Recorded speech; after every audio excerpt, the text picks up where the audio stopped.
Weight loss करते हुए muscle build करना बहुत ईजी है। आपको साइंटिफिकली प्रूवन थ्योरीज को यूज करना है एंड उनके बेसिस पर आपको अपनी डाइट एंड वर्कआउट में कुछ मॉडिफिकेशंस करने हैं। आपको वो आउटकम मिलेगा जो आपको अपनी फिजिक के थ्रू चाहिए। Welcome back to the fighters journey. आज का एपिसोड है how to lose fat while you are building muscle. So think of it as a gas tank. जैसे एक गैस टैंक में कंप्लीटली अगर गैस भरी हुई है और आप सोचो कि मुझे इस राइट टॉप कॉर्नर में से जितनी गैस है उतनी निकाल देनी है, तो वो तो एग्जैक्टली पॉसिबल नहीं है। Similarly fat in our body also works this way. जैसे जैसे हमारी बॉडी में ओवरऑल फैट कम होगा, वैसे वैसे वो हर पार्ट ऑफ द बॉडी से कम दिखना शुरू होगा।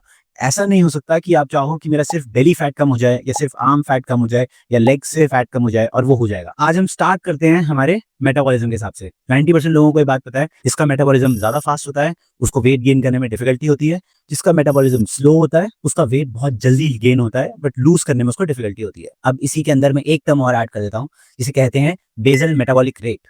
The rate at which your body is burning calories at rest, यानी बॉडी के वो फंक्शंस जिसको हम नेचुरली करते हैं, like digestion, breathing, blood circulation, hormonal balance. इन सब फंक्शंस को करने में जितनी बॉडी को एनर्जी लगती है उसको बोलते हैं बेसल मेटाबॉलिक रेट। अब जो लोग पतले हैं उनका बेसल मेटाबॉलिक रेट हाई होता है, यानी उनकी बॉडी को ये सब एक्टिविटीज करने में ज्यादा एनर्जी लगती है, वाइल जिनका मेटाबॉलिज्म स्लो होता है उनकी बॉडी को ये सब एक्टिविटीज करने में इतनी एनर्जी रिक्वायरमेंट नहीं होती। So I am going to take you through this process कि हम कैसे अपना ओवरऑल बॉडी का फैट कम कर सकते हैं साथ साथ मसल गेन करते हुए। तो हमारे पास दो मेजर ऑब्जेक्टिव्स हैं। फर्स्ट, हमें बॉडी का फैट कम करना है एंड सेकंड, हमें मसल मास इंक्रीज करना है। तो फैट कम करने के लिए हमें कैलोरी डेफिसिट में जाना होगा, यानी मैं जितनी कैलोरीज इनटेक कर रहा हूं मुझे उससे ज्यादा कैलोरीज बर्न करनी जरूरी है। वाइल मसल बिल्ड करने के लिए मेरी बॉडी वेट का 1.5 से 2 टाइम्स मेरे को प्रोटीन लेना है। यानी if my weight is 80 kgs तो मेरा protein intake per day should be at least 120 to 160 grams। Protein intake बढ़ाना is not that difficult, but calorie deficit में आना इज डिफिकल्ट, क्योंकि you do not know how many calories your body is burning at rest. इसलिए आज हम इस process को 4 parts में डिवाइड करेंगे। First and the most important thing that you should do is increase your activity to rest ratio. Second, strength training. Third, हर दिन for at least 10 minutes your heart rate should be above 120 beats per minute. Fourth is your diet and supplementation. अब increase your activity to rest ratio, यानी ऐसी activities जैसे walking, running, cycling, playing, वो activities जिससे आपकी body continuously motion में रहेगी। अगर आप उन एक्टिविटीज का रेट इंक्रीज करते हो तो आपका बेसल मेटाबॉलिक रेट भी इंक्रीज होता है। And the easiest thing that you can do here is walk. आप ब्रिस्क वॉक अपने रूटीन में ऐड करो। 8,000 to 10,000 steps is recommended, but minimum 5,000 steps अगर आप पर डे कंप्लीट कर रहे हो then your overall metabolism will increase.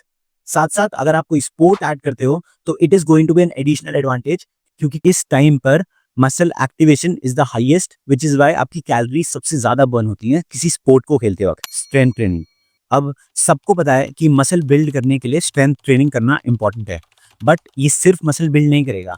अगर आपका बॉडी वेट ज्यादा है एंड मसल आपकी बॉडी में कम है तो आपकी जो बोन्स हैं they are taking a lot of load, यानी आपको फ्यूचर में इंजरी के चांसेस ज्यादा हो सकते हैं ड्यू टू फॉल। इसलिए स्ट्रेंथ ट्रेनिंग करना ज्यादा जरूरी है rather than just to build muscle. इसलिए स्ट्रेंथ ट्रेनिंग करने से आपका बॉडी का पोस्चर इंप्रूव होगा, आपका मसल बिल्ड होगा एंड आपका बोन डेंसिटी इंक्रीज होगी। Your heart rate should be above 120 beats per minute. इससे आपका ब्लड सर्कुलेशन इंप्रूव होगा, मेटाबॉलिज्म फास्ट होगा, मसल्स को ऑक्सीजन ज्यादा अच्छे तरीके से डिलीवर होगा, which is going to increase your muscle oxygen synthesis and overall muscles better grow करेंगी। अब आप इस चीज को रनिंग करके कंप्लीट करो या कोई स्पोर्ट खेल के कंप्लीट करो, that is up to you, but 10 minutes per day at least आपका heart rate should be above 120 beats per minute. Fourth is your diet and supplementation. अब डाइट में as you know protein intake आपको बढ़ाना जरूरी है। At least अगर आप 80 kgs के हो तो 1.5 to 2x यानी 120 to 160 ग्राम्स ऑफ प्रोटीन आपको इंटेक करना है एवरी सिंगल डे। इसके अलावा you can add a couple of supplements in your diet like an omega 3, जिससे आपका बॉडी में इन्फ्लेमेशन नहीं होगा, जिंक, मैग्नीशियम एंड कैल्शियम, जिससे आपकी इम्यूनिटी बिल्ड होगी एंड साथ में ही बोन डेंसिटी इंक्रीज होगी। Protein, if you want you can take a whey protein, but a better alternative for people who want to lose weight is isolate protein. उसमें protein content ज्यादा रहता है, calories कम होती हैं, इसलिए आपके लिए ये भी बेनिफिशियल है।